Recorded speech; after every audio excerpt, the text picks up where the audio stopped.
Just a few days ago, a powerful new rhythm emerged from the heart of West Africa. In a single awe-inspiring moment, Captain Ibrahim Traoré mobilized his nation, guiding the planting of 10 million trees across 2,500 villages. The desert wind, which for generations had carried only the taste of dust and hopelessness, now murmurs with the promise of new life.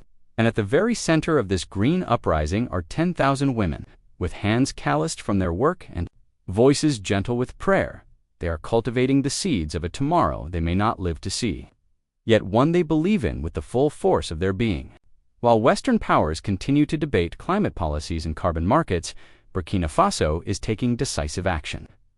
There is no reliance on foreign aid, no waiting for external approval, only raw courage, collective unity, and an unwavering determination to live in freedom.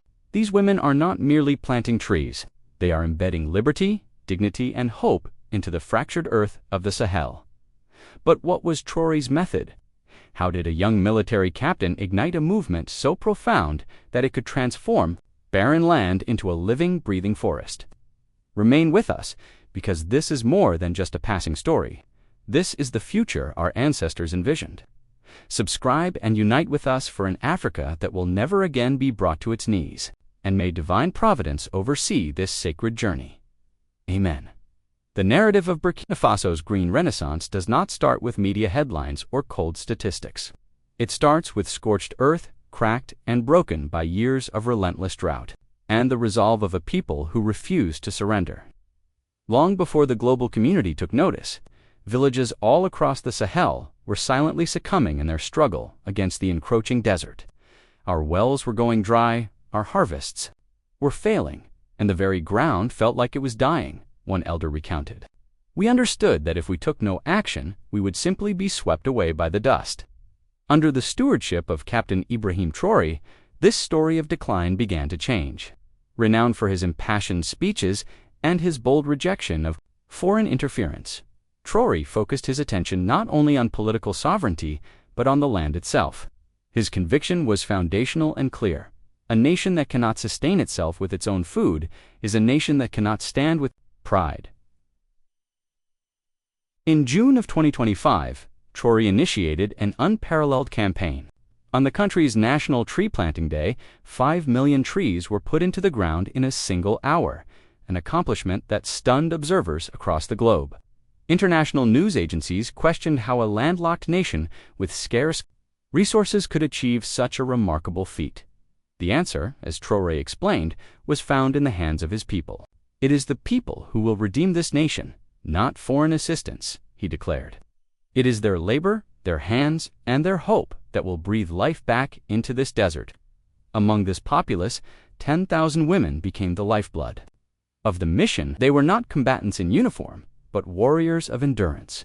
From the first light of dawn until the sun dipped below the horizon, they carved trenches, hauled water, and planted seedlings, their voices often rising in hymns. As they labored under the intense heat, these women were mothers, grandmothers, and widows, each carrying her own history of hardship, yet all were unified in a common purpose. When we plant a seed, we are planting for the future of our children, one woman articulated. When we carry water, we are carrying hope. The central role of women in this initiative was no accident. Traoré recognized that in Burkina Faso's rural societies, women are the pillars of agriculture and the keepers of cultural heritage.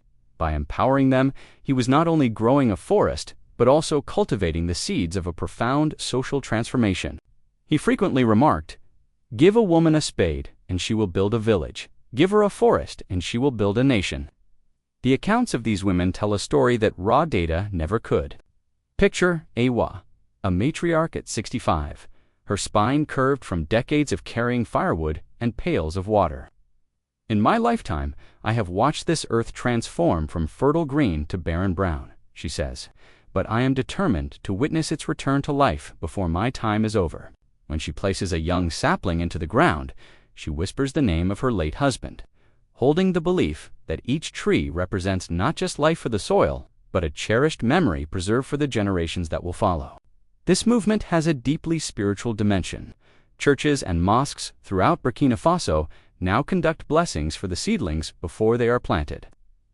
A tree is like an infant, one imam explained to his congregation. It requires nurturing, prayer, and patience to grow into its full strength. Some women have taken to wearing traditional garments printed with patterns of green leaves, a proud emblem of their role in this army without weapons. Children are now learning the value of the natural world in ways their parents never had the chance to. Schools have instituted tree days where students work alongside their mothers in the planting efforts. Educators use the act of planting as a practical lesson in perseverance. Just as this tree will grow slowly but with certainty, so too will our nation, one teacher says, her eyes welling with emotion. This is more than just environmental reclamation. It is a form of collective therapy. In villages that have been scarred by conflict, women convene at the planting sites not just to sow seeds, but to share their stories, to sing, and to heal together. When we dig side by side, we forget our sorrows, says Mariam, a widow. The trees will stand as guardians for our children long after we are gone. The success of this initiative is already yielding tangible results. The green belt that encircles Ouagadougou, once a forsaken expanse of arid land, is now vibrant with vegetable gardens, fruit orchards, and medicinal herbs. As reported by The Guardian, this 2,000-hectare greenbelt is helping to cool the city and is providing food security for hundreds of families. But beyond these material benefits, the burgeoning forest is becoming a powerful symbol of that Burkina Faso can forge its own destiny. Traore himself addressed the nation, stating, "We do not require your pity. We do not require your lectures. What we need is the courage to do what our ancestors taught us, to live in harmony with the land, not in opposition to it." His words struck a chord not just within Burkina Faso, but across the African continent and beyond, sparking vital conversations about self-sufficiency and unity. And still, questions persist. Can this movement withstand the unforgiving Sahel climate? Will the dedication of these 10,000 women endure once the media attention fades? Or is this merely the dawn of a much larger revolution, one that will fundamentally redefine Africa's relationship with its land? This was never solely about trees, not in the deepest sense. In Burkina Faso, planting a forest has become an assertion of sovereignty against poverty, against climate devastation, and above all, against the legacy of dependency. For decades, the nation was viewed through the lens of a recipient of aid, of charity, of external instruction. But Traore rejected that narrative. His revolution, green and growing, was not conceived to appease the West. It was conceived to liberate his people. They labeled us as poor, he challenged, but how poor can a people truly be if they can cultivate their own food, construct their own future, and offer shade to their children with trees they planted themselves? That was his challenge, not just to Burkina Faso, but to every African nation still beholden to the donor community. Indeed, this forest is not just about establishing roots in the earth, it is about uprooting the legacy of external dominance. For every tree that is planted, a chain of dependency is broken. For every garden that is cultivated, a cycle of debt is defied. Traore's message is unmistakable. We will no longer wait for the world to rescue us. We are rescuing ourselves. This position, however, is not without its adversaries. The silence from the international press is telling. When a Western nation reforests, the headlines celebrate innovation. When an African nation accomplishes it, the headlines are conspicuously quiet. Too quiet. There are no front-page stories, no opinion pieces, no accolades for environmental stewardship. Why? Because Traore is dangerous, not for being reckless, but for being effective. He stands as living proof that Africa does not require handouts. To progress, that narrative is terrifying to those whose power was constructed upon the foundation of African dependency.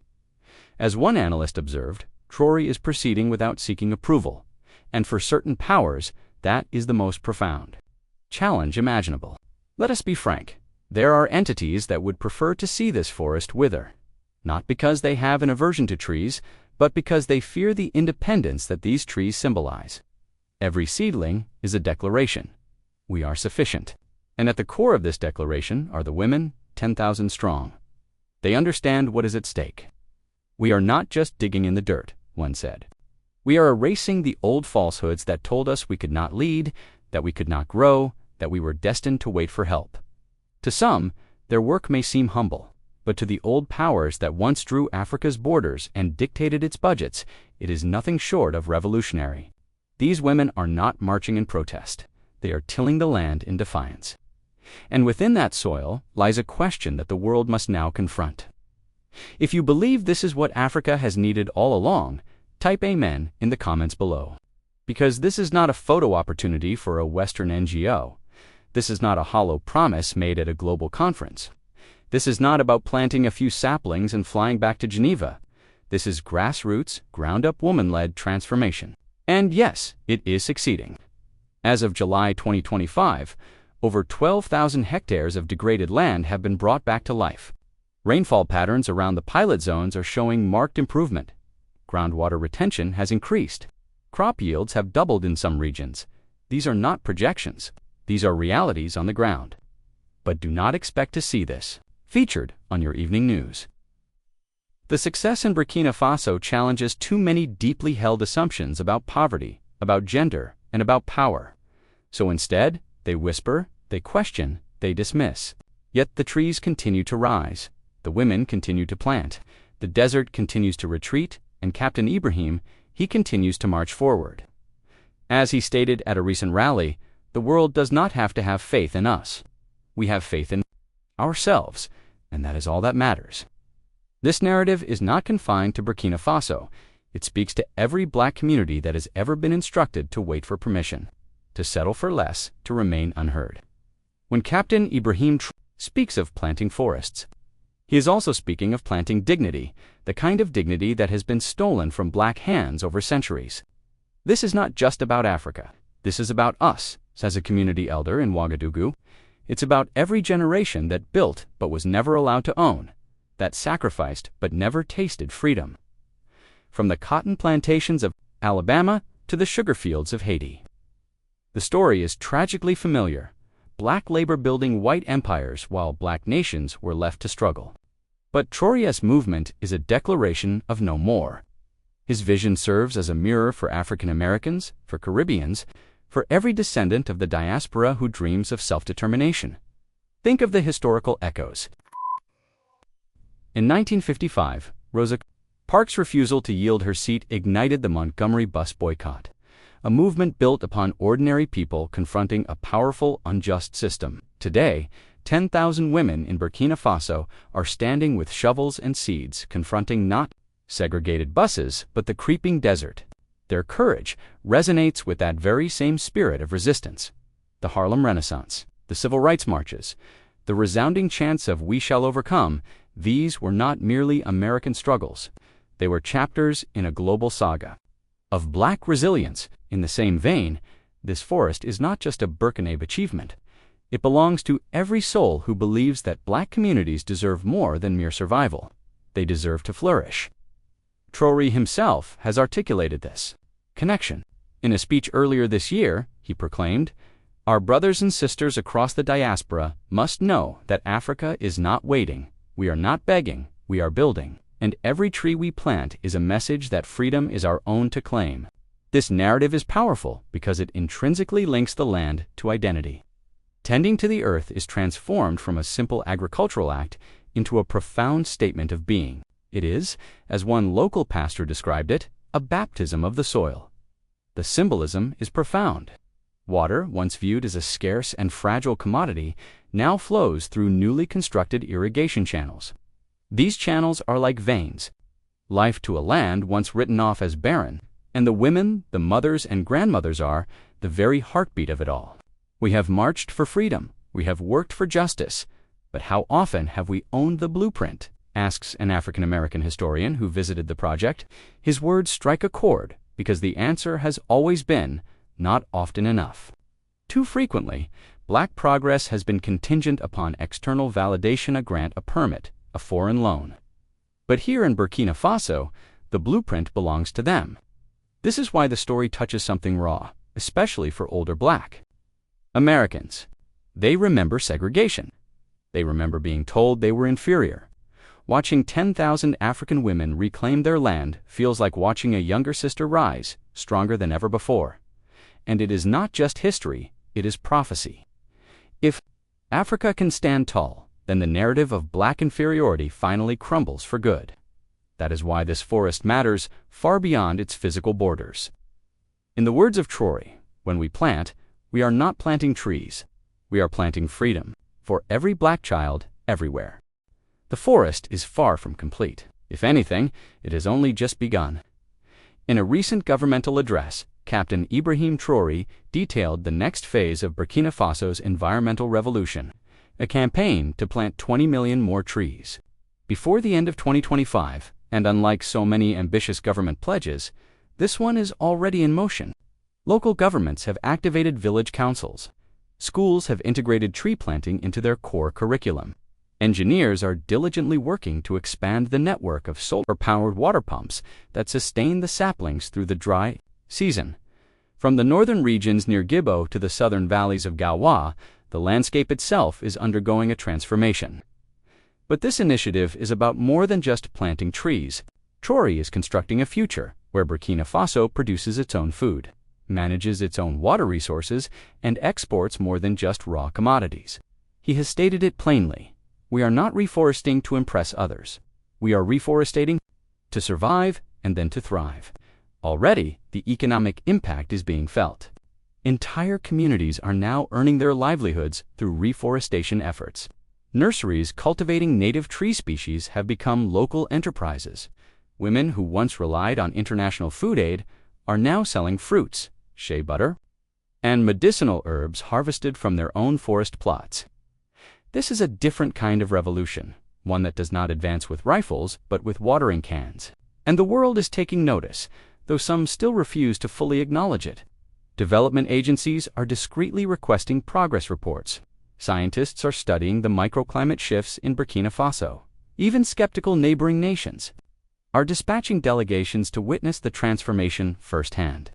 As one UN observer remarked, "We came expecting a symbolic gesture. What we discovered was a strategic, scalable model. This could fundamentally change how we combat desertification across the entire Sahel." The forest is also changing public perception of Traoré. In the initial days, many viewed him solely as a soldier, a coup leader, a man defined by defiance. But now, his image is expanding.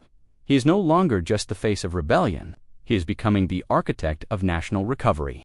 Captain Ibrahim's latest news now includes budget allocations for ecological projects, partnerships with African universities, and the development of climate-resilient infrastructure. His government is in the process of drafting laws to protect reforested areas, penalize illegal logging, and regulate land use for long-term sustainability. And yes, he still speaks with the conviction of a fighter, but now his battlegrounds are rivers and drylands. His soldiers are teachers, elders, mothers, and children. As one village chief eloquently put it, Traoré may carry a gun, but he handed us a seed. That seed is growing into something far greater than just trees. It is growing into a new national identity, one rooted in self-reliance and ecological justice. Plans are already underway to expand the Greenbelt beyond Ouagadougou, creating a protective ring around the capital. There are discussions of implementing this model in Mali and Niger, and across other rural provinces, people have started referring to their forests, not merely as plantations, but as forests of freedom. The path forward is not without its perils. Climate shocks remain a real threat.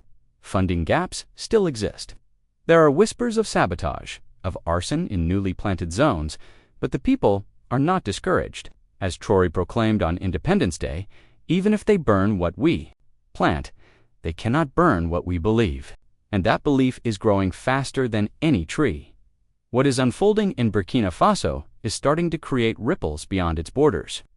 From Niger to Senegal, women's cooperatives are hailing Traoré's model as a blueprint for a new kind of African revolution, one founded on self-sufficiency and the very soil beneath their feet. Kenyan environmentalists have dispatched delegations to study Burkina Faso's methodologies, impressed by how indigenous knowledge is being fused with modern sustainability practices. The international media is slowly beginning to pay attention, though reluctantly. African communities in the United States and Europe have started to raise funds in support of this green awakening. Black churches in Atlanta and Chicago have organized vigils praying for the success of Burkina Faso. This is not just about Africa. One pastor in Detroit preached, "This is about proving that when we unite, no one can sever our roots." For older African Americans, this movement evokes memories of the community gardens and urban farms that were established during the civil rights era. Watching these women, I see the spirit of my own mother, says James Carter, a retired activist from Mississippi. She planted food so we could live free. These women are planting forests for that very same freedom. Traoré's campaign is not only altering landscapes, but also reshaping global narratives.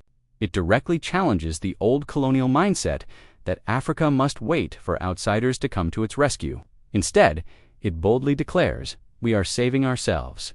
And this declaration is being heard in boardrooms, in classrooms, and in pulpits. Everywhere, the future of Black identity is being redefined. From the sun-baked soil of the Sahel to the cool shade of a rising forest, Burkina Faso has demonstrated something the world too often forgets. Greatness is born not from wealth, but from will. 10,000 women, armed with little more than shovels, sweat, and faith, have constructed not just a forest, but a living monument to courage. And at the heart of it all stands Captain Ibrahim Traoré, a leader whose vision extends far beyond politics, reaching into the very roots of his nation's soul. Captain Ibrahim's latest news speaks of more forests, greater self-reliance, and more battles against the forces that would prefer to see Africa on its knees. Yet, what is most striking is not just the scale of his ambition, but the depth of his conviction that freedom itself must be planted, nurtured, and guarded with the same care as the trees. The success of this movement is not merely a local tale. It is a summons to every Black man and woman across the globe, a powerful reminder that when we plant together, we rise together. It is a direct challenge to the narrative that Africa is dependent, weak, or without a voice. The latest news from Burkina Faso is no longer about crisis. It is about creation. It is about a nation that, in the face of dust and doubt, chose to cultivate a forest of hope. If you feel this story stirring something within your spirit, ask yourself, what seeds are you planting in your own life? Do you believe that Africa's ascent is inevitable? Do you believe that the hands of 10,000 women can truly change the future of a continent? Leave a comment. Say, Africa rises.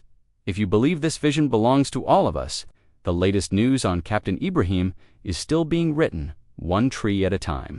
And as long as these women continue to plant, and as long as we continue to believe, the desert cannot win. If this story has moved something within you, do not just scroll away. Engage with it, share it, speak on it, subscribe.